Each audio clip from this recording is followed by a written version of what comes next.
Alrighty, so welcome back to the Real Shit Podcast. We're here, and I actually got a studio today. How impressive is that? I know. I'm sitting down in the studio for the first time to sit down and do one of these podcasts, and I find it absolutely funny because today's story is quite an interesting one, actually. And I don't know. I think it's pretty funny, and I think you guys are going to enjoy it. So let's get into it. So recently at work, I got written up, and basically what happens when you get written up is that basically it is a verbal warning, per se, and you're thinking, what can you do that is so bad that you got written up for?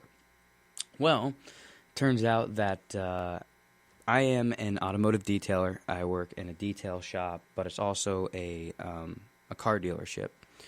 And basically, at the end of my shift, I decided that I was going to work on my car. I had bought brand new tires, and I was going to mount them and balance them and put them on my car.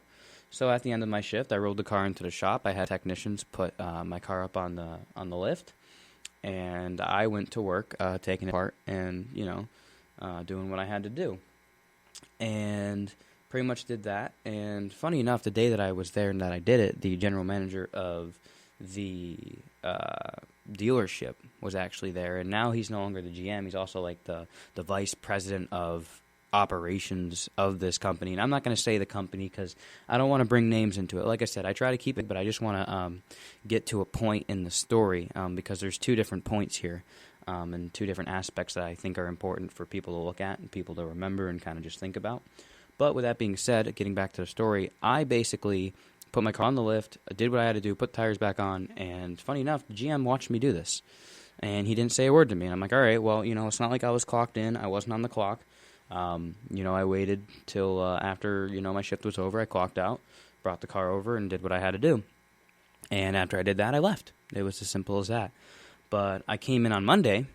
Well, actually, no, the technician that helped me pretty much work on my car and put it on the lift for me and whatnot, he sent me a Monday morning saying, hey, just to let you know, they were asking about what was going on here on Saturday with you bringing your car in and putting it on the lift and, changing your tires or whatever.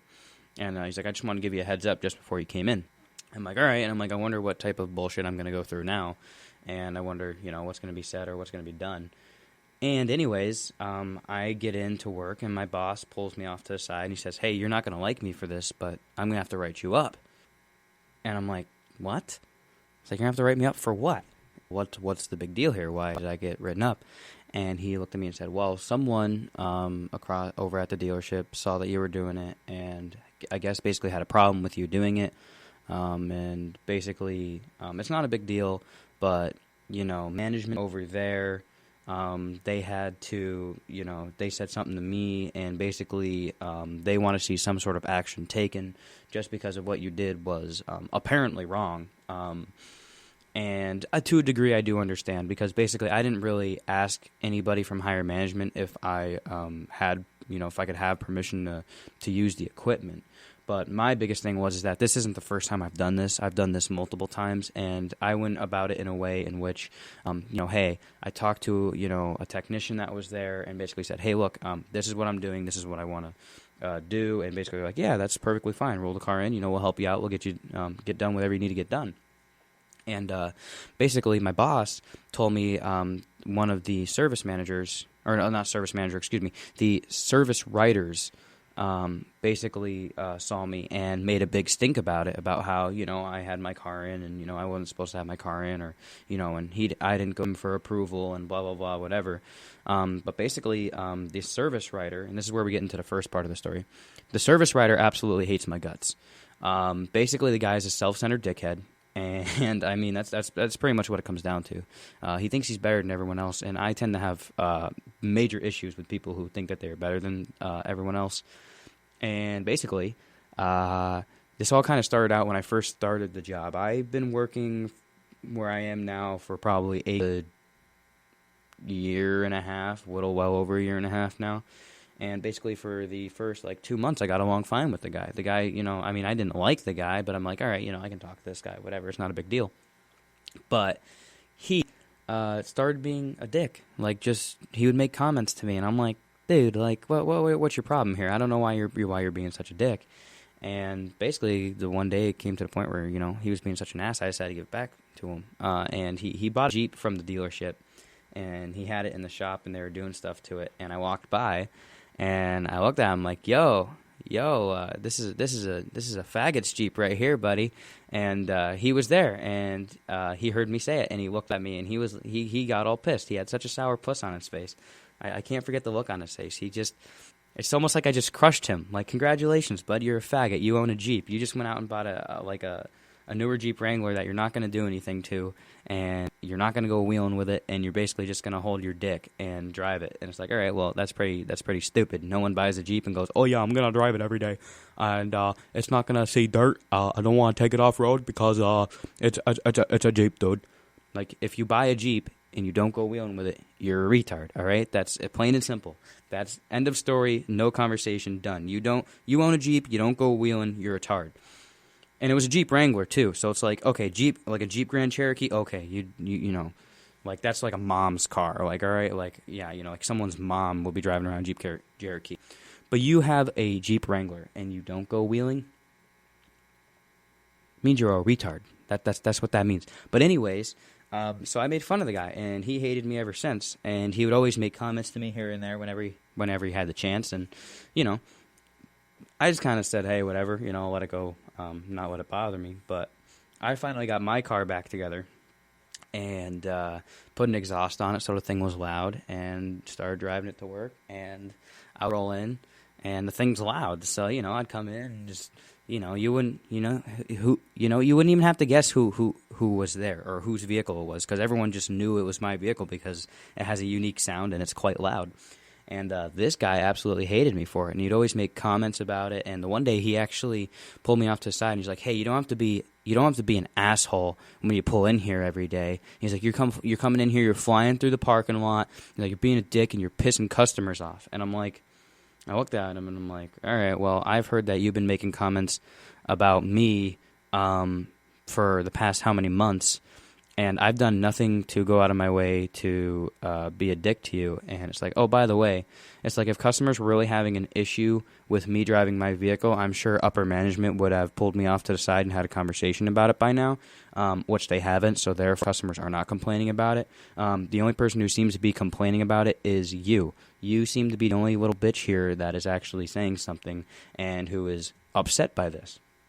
And I've had multiple conversations with some of the managers and shit, and none of them have a problem with that car. None of them do. As a matter of fact, some of them actually think it's cool. And basically, it just like it's kind of snowballed from there, because that day when he said that, I looked at him like, oh, dude. Oh, man, I looked at him. I was a sarcastic asshole. I looked at him like, oh, dude, man, I'm so sorry. I didn't know. I hope you can forgive, man. And I turned around and walked out the door, and as I opened the door, I looked back and said, yeah, no, I don't care, and walked out the door. And anyways, then I think there was maybe a month later or so, I came in, and I was wearing sunglasses, and I walked in the building, and I think I was looking for keys for something or whatever, and he's at the vending machine, and he decided that he was going to start going. I was like, oh, dude, you're so fucking cool, blah, blah, blah, look at you and your sunglasses and whatever. I'm like, all right, dude, whatever. But he made a comment about it, and I'm like, dude, this guy has to make a comment about everything I say and do. And it's like, and I don't go out of my way to say something to this guy. Like, this guy just happens to be a dickhead, and, you know, he tries to get on my skin. And, like, the guy is 10 years older than me. Like, how pathetic is your life that, you know, you're in your late 20s and I'm in my late teens, and you have to come after me because you're unhappy about your life or you're miserable about yourself. It's like, dude, that's not my problem. That's your problem. And basically, there was another time, and I kind of started that story, but there was also a point before. But basically, I came in with the sunglasses on a second time, and that's when this time was the time that he was actually at the vending machine. And he looked at me, and recently I put new tires on that same car that I was discussing before. And basically the story behind the car, which I'll say it really, really quick here just so this doesn't become stupid long, is basically I had the car in high school. I drove the car in high school. I wrecked it in high school. Pretty much totaled the car. And I spent roughly 10 months putting the car back together between going to high school and working part-time. You know, I was busy trying to put this car back together because I love the car. And I basically put it back together, and when I wrecked it and I was putting it back together, I had this image. I had this vivid image of what I wanted the car to look like and what I wanted it to be, and that's, obviously the thumbnail. So this is that is the car, and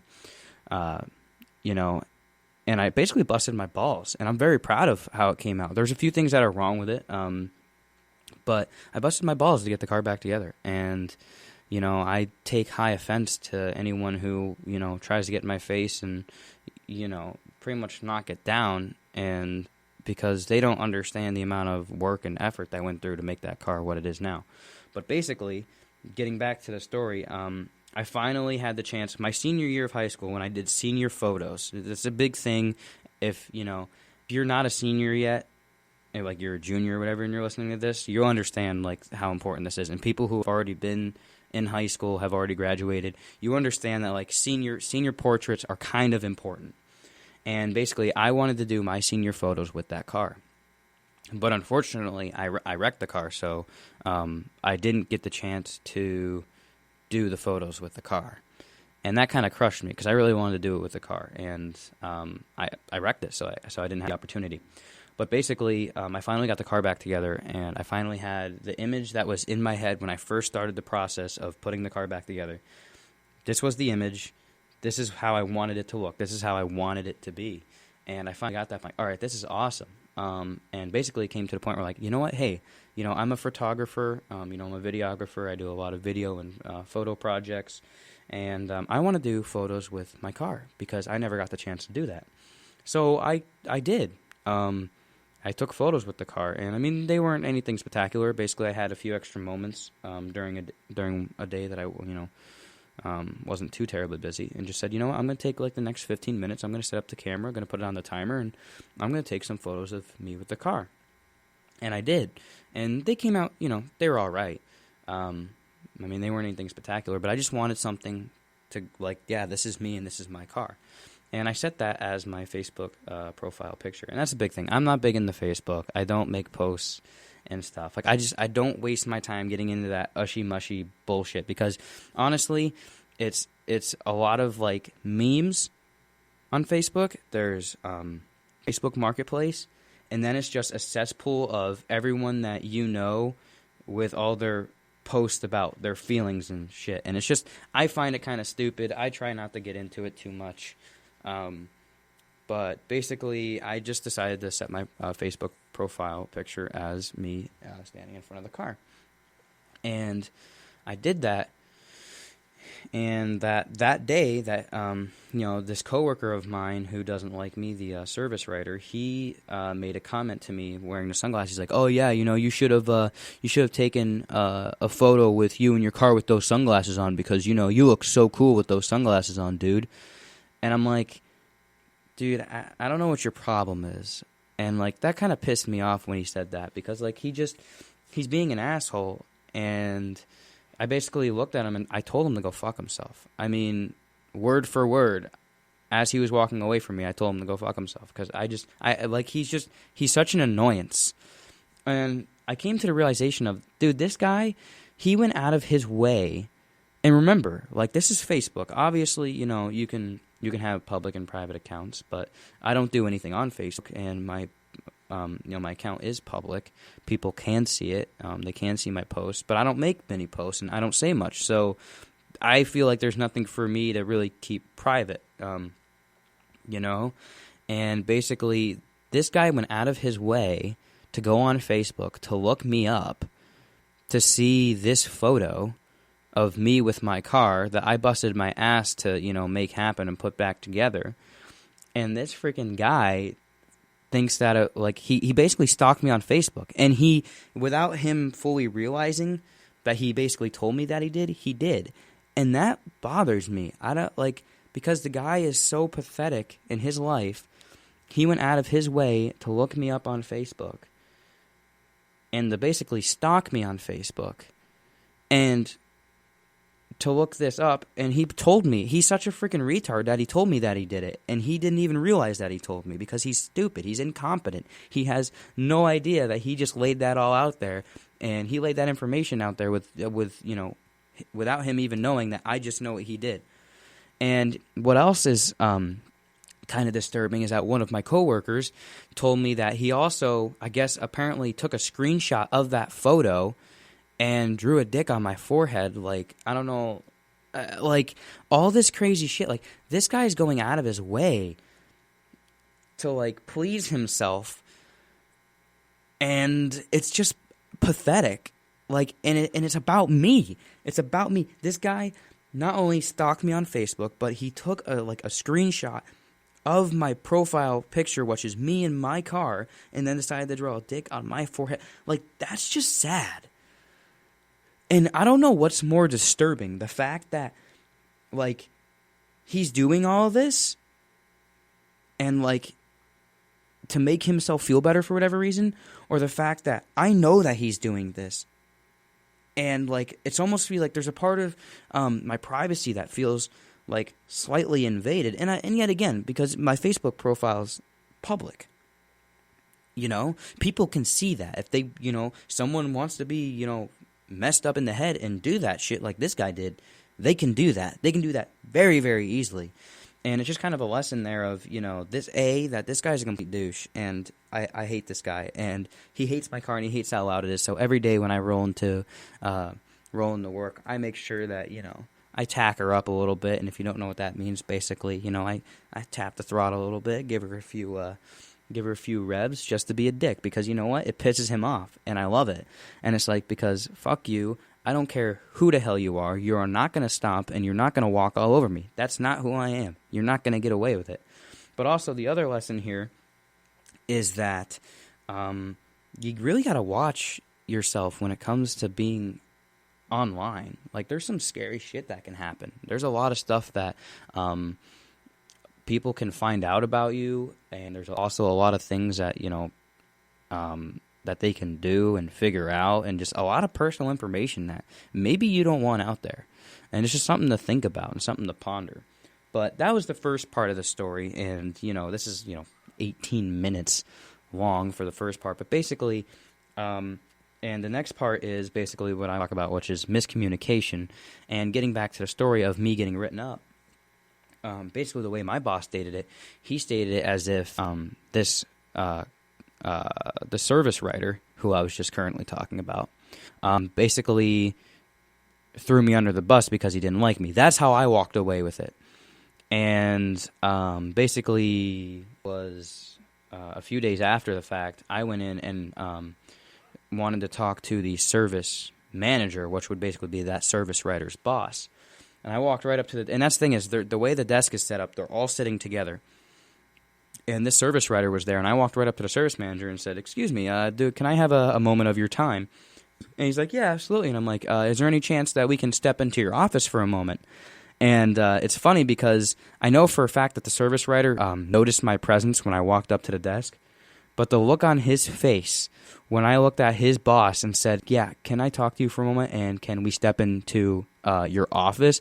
The look on that guy's face, he looked like he shit a brick. He turned pale white. He looked like a freaking guy. It was the funniest thing ever, because his head's wondering, like, oh my god, what is he gonna say? Am I gonna get in trouble now? Blah blah blah, whatever. So that was my little jab to that. But no, basically I sat down with the service manager and asked him what was going on, and what was the real problem with me being able to pull my vehicle in and work on it. And basically it was for liability reasons. And I kind of figured that, and that's the thing is, though, and that's what I hate with miscommunication, and that's why it's important to, you know, keep your head on your shoulders and be able to communicate well, is because my boss basically told, and from what I understood, basically that service writer threw me under the bus because he didn't like me. That's the thought that I had in my head.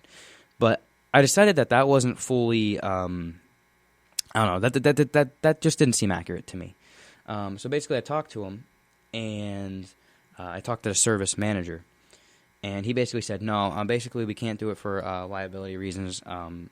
We had something happen at one of the other dealerships, and basically a whole bunch of people got fired over it, and basically we have to take these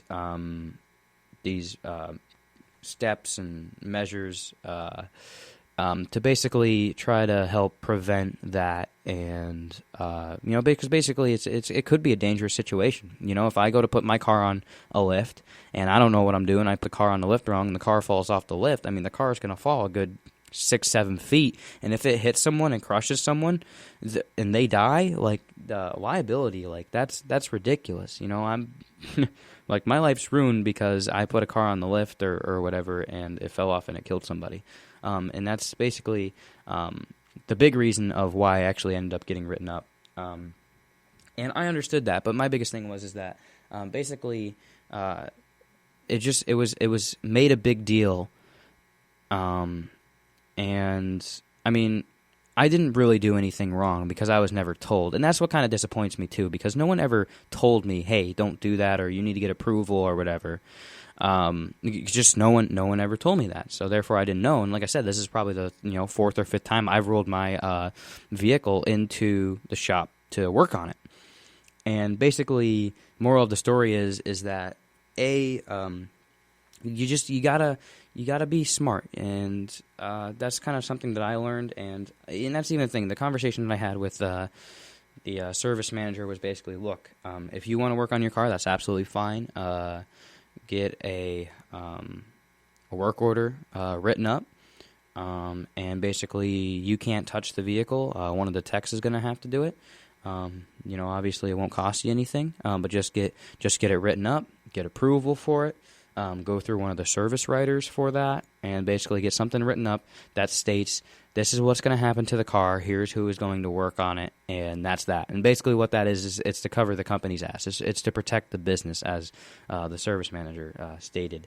And it makes a lot of sense. It makes complete sense. But it was one of those things that there was so much that went on in this little snippet, where it was just kind of confusing, and you basically had to weave your way through the bullshit, and that's life. Life is nothing but a game of weaving through the bullshit, and basically that's why I sit down and have these podcasts to share my experience with weaving my way through the bullshit, and just trying to make stuff happen, and just go out and have a good time and live life to its fullest, and I mean just go out there, man, and just enjoy it, but you got to be smart too. The key here is to be smart, and and basically this little snippet of podcast here, the whole 20 minutes that is turning into be, basically the moral of the story is it's pretty much life in general. You're gonna have people that don't like you. You're gonna have people that go out of their way to try to knock you down and bring you down, themselves feel better. So you have to learn how to figure that out.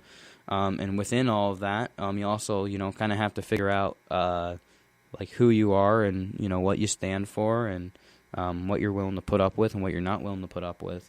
Then also just having a clear head and being able to think logically. Because, for example, when I started thinking like, oh well, this service writer completely threw me under the bus for something that I didn't even know I wasn't allowed to do, and basically I'm getting in trouble for something I didn't know I wasn't allowed to do. Basically, it just came to the point where you just had to stop, overthinking it and blaming it on him, because I have such a big issue with this guy. But basically kind of came to the point where it's like, all right, well, this isn't the issue here. There's actually legal and liability reasons of why this can't be done this way, and that's perfectly fine. I'm okay with that, because basically I sat down with that service manager and said, all right, what are the steps that I have to do then to do this so this is not an issue again, so I don't get written up again, so I don't get in trouble for this again. And basically we sat down, we had a good conversation, and pretty much came to that conclusion of, hey, if this is what you want to do, here's the steps on how you're going to do it. And yeah, I mean that's pretty much the life story there. Because I mean that's even the thing too. Like even with this service writer dude, like my first thought, and that's just the way I mentally work. Like, excuse me. Basically, the way I kind of think, and the way I've always been, is that like someone steps on my toes, oh, congratulations, I'll let you have it once or twice, but the third time it ain't gonna happen. And basically, this guy's been stepping my toes continuously, and he hasn't taken a break at all. And basically my thing was like, all right, well, I've had just about enough of this guy. And when I found out that like there was the chance that he threw me under the bus, which he did, but he didn't.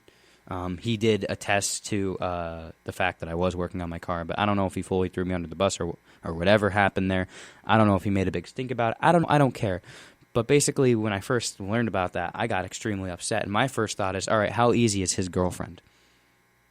Yeah, that's how messed up my mind is. My mind is like, this guy is a complete freaking dick. And my head goes to, where can I hit him where it hurts? And I swear, sometimes I think I'm evil, just because my first thought was like, all right, how can I get back at this guy? And the first thing that pops into my head is, how easy is his girlfriend? I mean, it's a dick thing to say, but I mean, seriously, when you think about it, it just kind of comes down to the point where it's like, I just don't like taking people's shit. There's only so much I can take, and I'm such a busy person. I have a lot going on, and I'm just trying to navigate my way through it and figure everything out. And I just don't have time for this guy's BS. I don't have time for this guy's shenanigans. So I'm gonna have to slide into his girlfriend's DM. No, I'm kidding. I'm kidding. But no, basically, just I guess the lesson today is that you're gonna have people that you're gonna have to deal with in life that it sucks. Sometimes you don't want to have to deal with those people, and it's completely understandable that you don't want to have to deal with those people because they're jerks. But also the other lesson to be learned from all this is that just be smart. Use your head. Use some common sense. Think a little bit, and you'll be fine. But with that being said, thank you guys so much for listening. And yeah, I'm trying to produce a bunch of these, and whenever I get the chance to sit down and just talk about something that's meaningful to me, or just something that I think would be beneficial if I shared with people, I wanted to take the opportunity to sit down and share this story because I think that it would help a lot of people, and I think there might be some enjoyment of listening to it. So, the feedback, if you got any feedback for me, if you want to tell me that was great or whatever, that would be truly appreciated. I know I got a few friends out there who listen to these, so thank you guys so much. You know who you are. But no, I truly appreciate you guys coming in. You listen to this stuff, and because sometimes life's busy, you don't have time to do that stuff. But for the people who have sat down and listened to this whole thing, thank you guys so much. But yep, that's going to be the end of this podcast, and we will see you in the next one. See you guys.